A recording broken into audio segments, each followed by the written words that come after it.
आज माझ्या भाच्याचं मयूरचं केळवण करायचं ठरवलं. एकदम लाडोबा आणि खोडकर कधी नवरदेव होऊन घरी केळवणाला आला खरंच कळालं नाही. जो कधी मी नवरी होणार होते म्हणून माझ्या मागे फिरायचा, सतत मामी मामी म्हणून कॉल करायचा, तोच मुलगा माझा भाचा आज माझ्या घरी केळवणासाठी आलाय.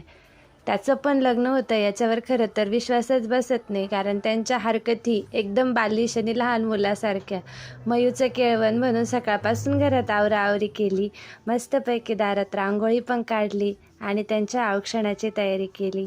माझ्या सासूबाईंनी, मी, माझ्या भाचीनी पिंकीनी त्यांचं छानपैकी औक्षण केलं.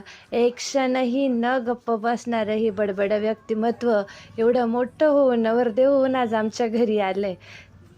त्याच्या आजीला खूप कौतुक झालं का माझा नातू नवरदेव झालाय म्हणून मारलेली ही मिठी. केळवण म्हणजे काय? प्रेमाचा गोड घास, आपल्याने दिलेलं आमंत्रण आणि आपुलकी. दुसरं काय? आतोनात भरलेलं नात्यांमधलं प्रेम साजरं करणं म्हणजेच एखाद्या व्यक्तीचं केळवण करणं होय. मयूर म्हणजे एकदम हासरं, एकदम खोडकर आणि अतिशय बालिश व्यक्तिमत्व. तितकंच समजूतदार पण आहे आमचं हे बाळ. आणि हे माझं शेंडेफळ, जे असं दादा कोंडके स्टाईल टोपी घालतंय मयूला. मीच घालणार म्हणून हट्ट, आणि मयू पण त्याची मजा घेत आहे. त्याच्यानंतर असं नवरदेवाला नारळ श्रीफळ दिलं. तेच काय करायचं म्हणून हटके मुलासाठी हटके गिफ्ट, नवरदेवाचं जे किट असतं ते मी त्यांच्यासाठी घेतलं. त्यात हा कंगवा आणि लगेच मयूर भाऊंनी असा भांग पाडून दाखवला आहे. थँक्यू.